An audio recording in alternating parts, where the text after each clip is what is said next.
biggest factor in building a business? Is it college degree or the experience is still the best teacher?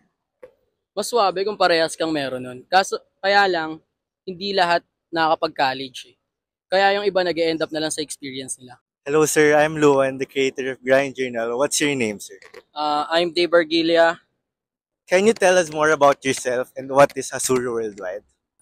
Dave Argilia, 21 years old, from Naik, Cavite. And ang Hasro Worldwide ay mas kilala sa TikTok, Facebook, and Instagram. Ang Hasro Worldwide ay streetwear. Yeah, at meron siyang 400k followers sa TikTok. Do you really see yourself as a negosyante back then? Yes, kasi yung family ko, businessman and businesswoman sila eh. So, doon ako lumaki talaga. When did you hit your first million? Actually, last year lang. Last year lang talaga. Pero sobrang tagal ko nang nagbi-business. Almost 4 or 5 years na rin talaga. So being in the game for 5 years, ano yung naging biggest factor mo kung paano mo naabot yung first million mo? Sobrang halaga talaga para sa akin yung teamwork. Sobrang halaga ng teamwork. Sobrang hirap makuha ng first million kung ikaw lang mag-isa.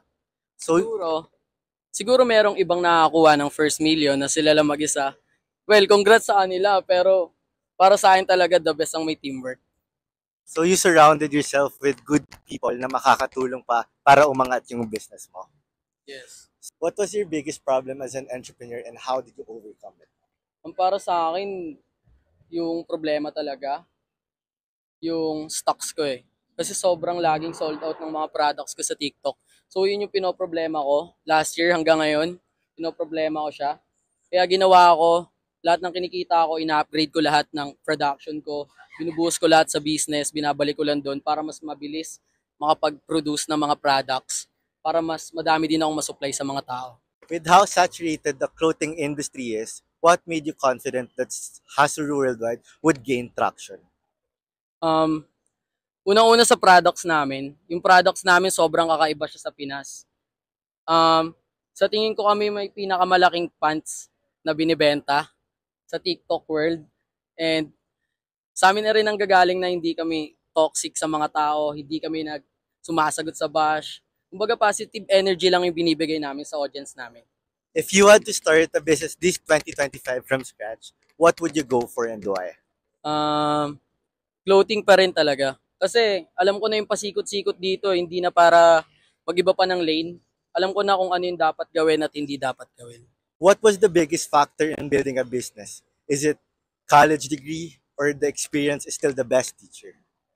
Mas swabe kung parehas kang meron nun. Kaya lang, hindi lahat nakakapag-college eh.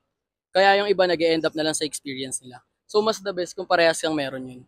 Parehas kang may degree, parehas kang may experience. So mas the best yun. Kumbaga, sure ball ka nun, men.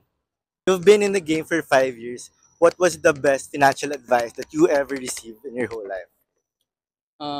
Galing to sa tatay ko, ang sabi niya sa akin, ang pera ng business mo ay hindi mo pera.